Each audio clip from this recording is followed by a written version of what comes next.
Başarı Mekanı'na hoş geldiniz. Bugün Güldencim'le birlikte yapıyoruz programımızı ve takıntılı düşünceleri konuşacağız. Hoş geldin. Hoş bulduk Münevver'cim. Herkes hoş geldi programımıza. Bugün Zeynep yok. Takıntılı düşünceler diyeceğiz. Yani takıntılı düşünceler dediğimiz ne? İstesek de kafamızdan atamadığımız, kendimizden uzaklaştıramadığımız, sürekli onu düşündüğümüz konular. Birçok kategoride de olabilir. Aslında çok da fazla böyle sınırlandırıp şey yapamayız bunu. Yani sadece şu, sadece bu değil. Birçok kategoride olabilir. Bazen din konusunda, bazen cinsel konularda, bazen sosyal çevre, çocuklar vesaire vesaire. Herkesin böyle aslında kafasında belki ufacık da olsa takıntılı Hı hı. düşünceleri olabilir. Bunlar üzerine aslında tabii ki bu uzmanlık alanımız olan bir şey değil. Evet, psikolojinin uzmanlık alanı ama sohbet babında konuşacağız. Ama ben şöyle hazırlık olsun diye de takıntılı düşüncelerin resmi tanımı nedir diye baktım. İşte zihinden uzaklaştırılamayan, insan istese de bir türlü ondan uzaklaşamadığı gibi bir şey diye bahsedince benim aklıma aşk geldi.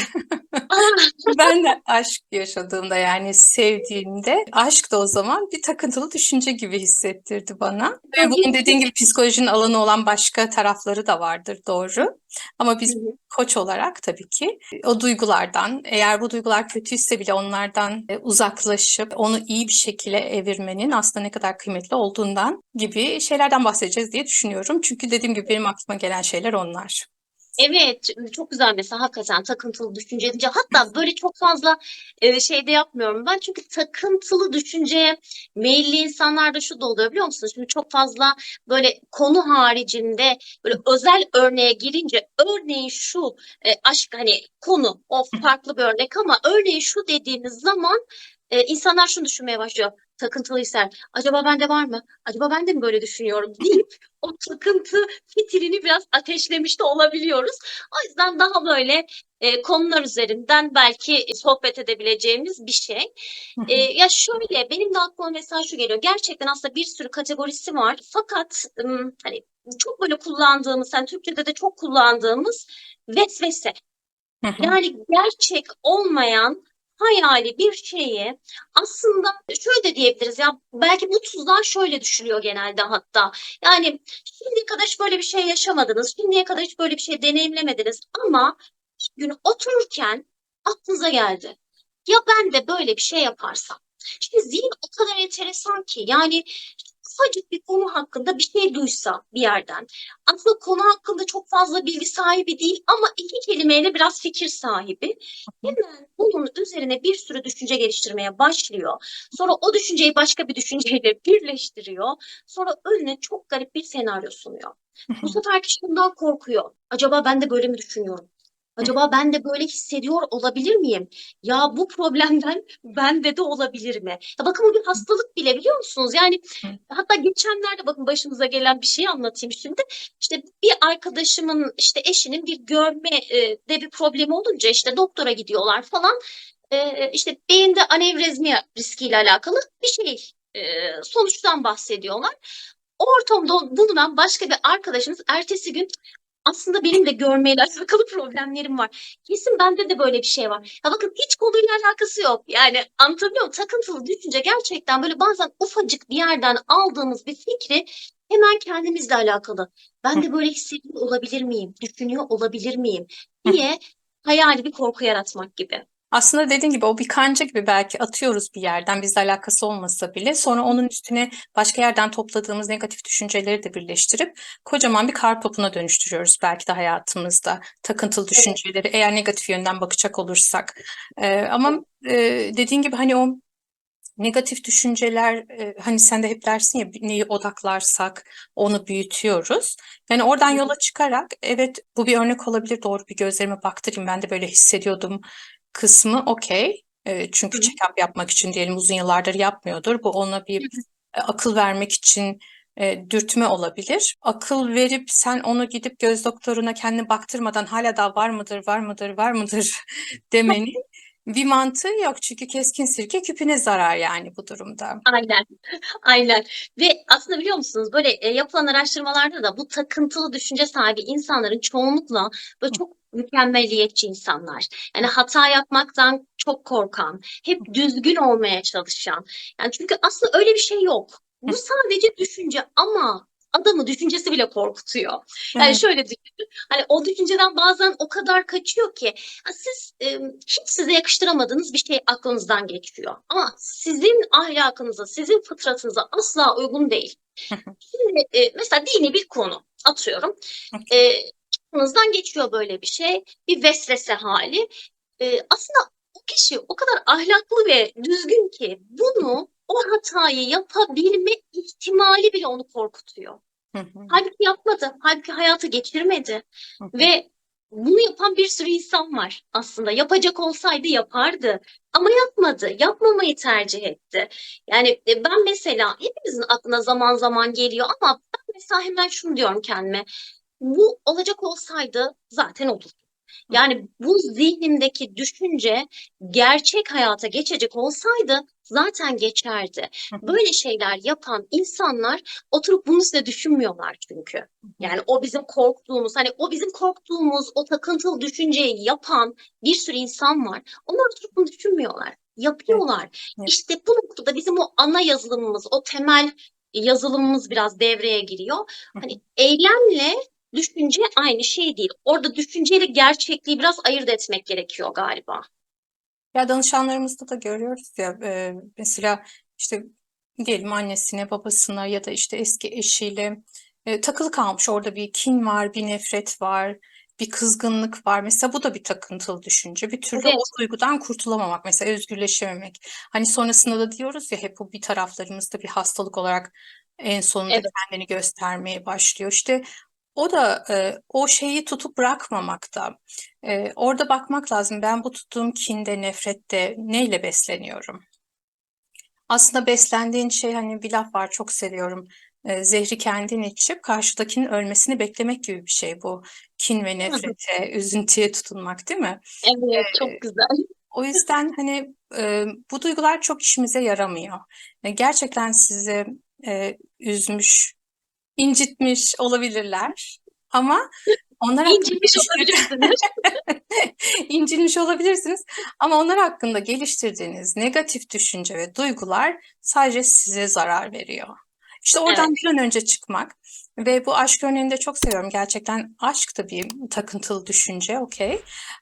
Ama diyelim o durumun içinden çıkmak için de bir aşkı, bir sevgiyi kullanıp, yani kendinize olan aşkı, kendinize olan sevgi, benim kendime olan sevgim, saygım, onlara duyduğum nefret ve kinden daha e, yüksek, aa, değil mi? evet. Aa, çok güzel. Böyle bir Bayıldım açıdan buna. baksak ve onlara verebileceğim en büyük intikam mutlu bir hayat, başarılı bir hayat, huzurlu bir hayat, zengin bir Evet, hayat. O neyse, değil mi? En güzel intikam evet. böyle bir şey olur ve bunun için çalışmak bence daha ne denir? Uygulanabilir ve kendi hayatımız için de. En azından pozitif bir şeye de sürükler bizi. Evet, Hayatımızda çok hani ileriye o öfke. götürecek bir adım olabilir bizim Tabii için. tabii o öfkeyle ilgili sürekli zihnimizi meşgul edip işte bunun stresini yaşayacağımıza Hı aslında bu hı, biraz bizim hayatımızı temizlememize, hı hı. kendimize dönmemize, gerçekten bu işten farklı kazanımlar elde etmeye belki de sebep olur. Bu da Hı çok hoşuma gitti gerçekten. Hani aşkın bile hı. e, bu anlamda o takıntılı halin kendine yaraması. Çok değişik bir bakış Çünkü hep açısı, çok enteresan kendimiz, hani geldi. deriz ya, enerjinin iki ucu var. O zaman ben bunu Evet. yapabilme yeteneği varsa, çünkü bazı insanlarda bu hani takıntı e, kötü olarak kullanıldığı için hep ay ben Hı takıntılı değilim diyor. Halbuki takıntılı olmayı iyi bir şey için kullandığınızda bu birçok insanda olmayan bir özellik. Sen ona takabiliyorsan o zaman kendi aşkına, sevgine, mutluluğuna, huzuruna evirip o takıntıyı ona geçirip başka bir hale dönüşebilirsin. Ve şu da çok kıymetli. Mesela dünkü Münevver dünde kaldı. Dün Evet. bir şey yaşamış olabilirim ve ben şu an totali değişmiş olabilirim. Ama dün de sana bir şey yapmış olabilirim. Sen orada takılı kalırsın ve beni aynı insan zannedersin. Hani bütün evliya hikayelerinde anlatılır ya, işte ömrü boyunca günah işlemiş ama tutmuş bir su mu vermiş birine de ondan sonra cennete gitmiş. Evet. Hani bu çok belki nasıl diyeyim, bazı insanlara saçma, ütopik gelebilir ama gerçekten insanlar bir anda değişebilir. Çünkü hep ne diyoruz? Hayat anda yaratıyoruz ya.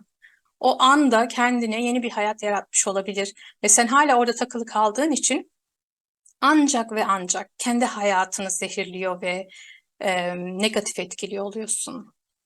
Ya aslında şey değil mi? Herkes böyle dönüp sadece kendiyle uğraşsa. Hı Ne hı, kadar güzel olur ya. Hani herkes sadece de ama öyle değil mi? Herkes sadece kendiyle uğraşsa. hı hı, Yani işte ne bileyim e, işte birine dediği gibi öfke duyacağına o öfkeyi kendisine bir aşka, sevgiye evirse çevirse ya da işte bunu kendisine katkı sağlayacak nasıl bir hale getireceğini düşünse.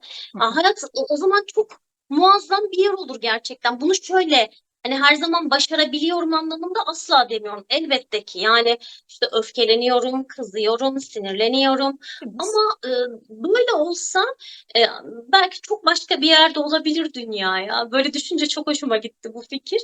Ama şöyle de var. Bazen böyle gerçekten insanların aklına böyle e, daha korkutucu takıntılar da gelebiliyor. Yani hiç olmamış, hiç hayata geçmemiş ve asla belki geçmeyecek. Yani insanlar diyor ki şunu ayırt edecek. Düşünce düşüncedir, gerçek gerçektir. Şimdi bununla alakalı bir şey geldiğinde neler yapabilirler? Yani o zihni nasıl susturabilirler diyeyim daha doğrusu. Susturmak da demeyeyim de nasıl başka bir şeye çevirebilirler bu düşünceyi? Şimdi burada aslında birincisi şöyle bir metafor üzerinden gideceğim ama hani konuyu anlatırken. Şimdi mesela bir rüya görüyorsunuz gece kabus görüyorsunuz. Böyle korkunun zirve yaptığı böyle giderek giderek giderek tırmandığı bir noktada artık küt diye böyle sıçrayarak uyanıyorsunuz ki hepimizin de değil mi başına gelen bir durumdur bu. Çoğu kişi görmüştür bunu ömründe. Şimdi ne diyorsunuz kalkınca orada çok kıymetli bir şey söylüyoruz. Oh be rüyaymış. Rüyaymış, evet. Evet. Gideyim bir bardak su içeyim diye. Evet. Diyoruz ki oh be hani nasıl bir rahatlama Hı hali. hı, Çünkü gerçek değil. Onu orada zihin algılıyor ve uyumasına devam ediyor. Şimdi bunu aklımızda tutarak buradan bir çıkarım yapacağım aslında. Şimdi birincisi şunu çok iyi bilmek gerekiyor. Bunu hatta e, Jung sanırım o da bunlarla çok uğraşmış. Kendi kişisel hayatında uğraşmış. Yani takıntılı düşüncelerle ve demiş ki ne zaman ki şunu fark ettim. Bu takıntılı düşünceler benim bilinçli zihnimin ürettiği bir şey değil. hı Yani ben bu kötü olarak gördüğüm düşüncelere çünkü insan kendine de yakıştıramıyor ya onu. Bunlar benim bilinçli zihnimin düşünceleri değil. İşte bana o anda bir aydınlanma geldi. Ve bu benim kontrolümde değil. Kabul ediyorum bu durumu. Burada diyor bir aydınlanma yaşadım ilk başta. Ve aynı şey gibi işte bu kabus metaforu üzerinden gideceğim. Yani siz gece yatarken ya ben bu kabusu görmeyeyim, görmeyeyim, görmeyeyim diye yatamazsınız. Yani o hı, sizin bilinçli zihninizin yaptığı bir şey değil. Ve bu noktada sizin kontrolünüzde değil. hı hı, Ve ikincisi ki bence en böyle kıymetli kısım burası gibi geldi bana. İçeriğinin hiçbir gerçeklik payı yok. hı hı, Ya bu çok güzel.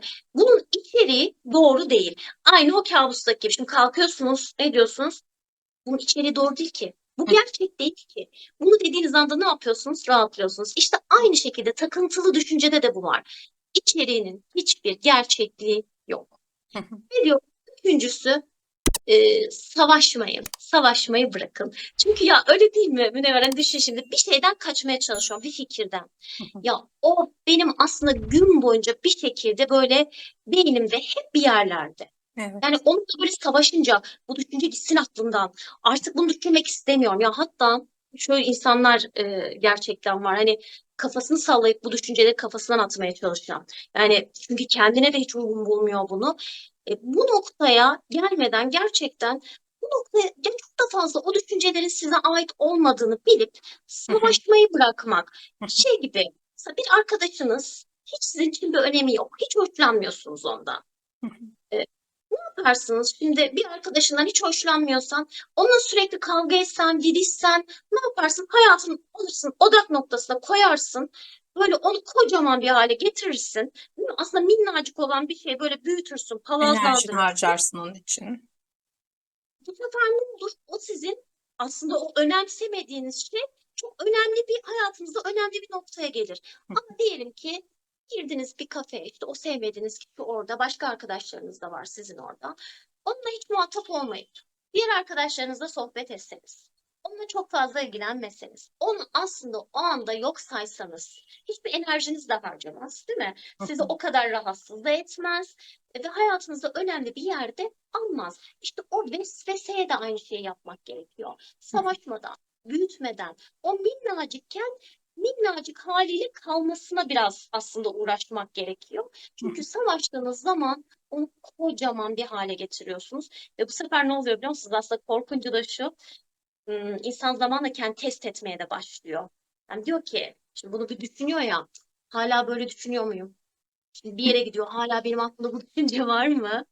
Bu sefer onu hayat gerçekliği halinde karşınızda da görebilme ihtimaliniz oluyor. O kadar hani o düşünceyi değiştirmek, yerine bir şey koymak lazım.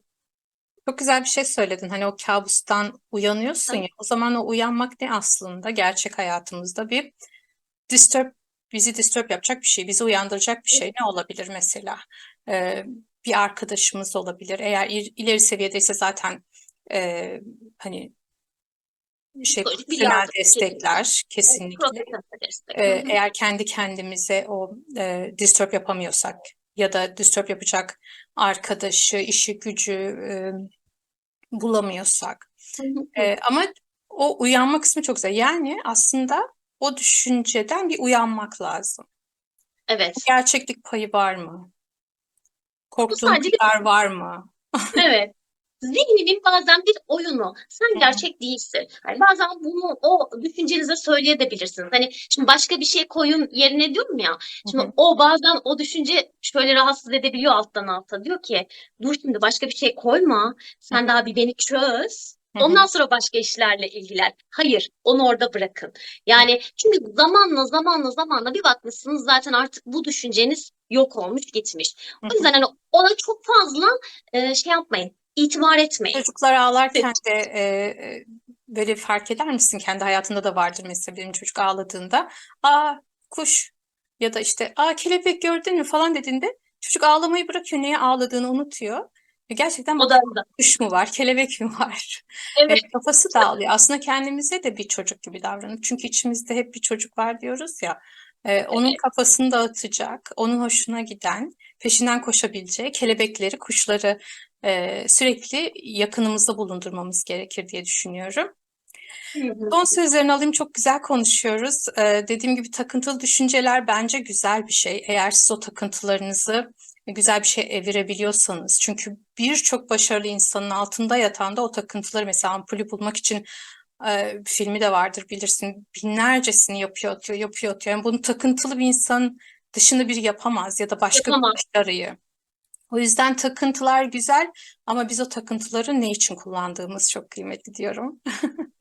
Aslında bu bakış açını çok sevdim Münevver. Yani mesela ben programa başlamadan önce hiç olumlu bir tarafını çok fazla düşünmemiştim işin açığı. Yani bunun bizim için nasıl bir itici güç olabileceğini, aslında bir takıntılı düşünce halinin de insanı başka şeylere nasıl motive edebileceğini çok fazla düşünmemiştim. Sadece hani olumlu olarak düşünebileceğim bir tek şu vardı. Hep şunu diyordum. Yani takıntılı ya da kötü bir düşünce, çirkin bulduğunuz bir düşünce aklınıza geldiğinde bu sizin onu yapacak olduğunuz ya da öyle hissediyor olduğunuz anlamına gelmiyor ve kötü bir insan olduğunuz anlamına da gelmiyor.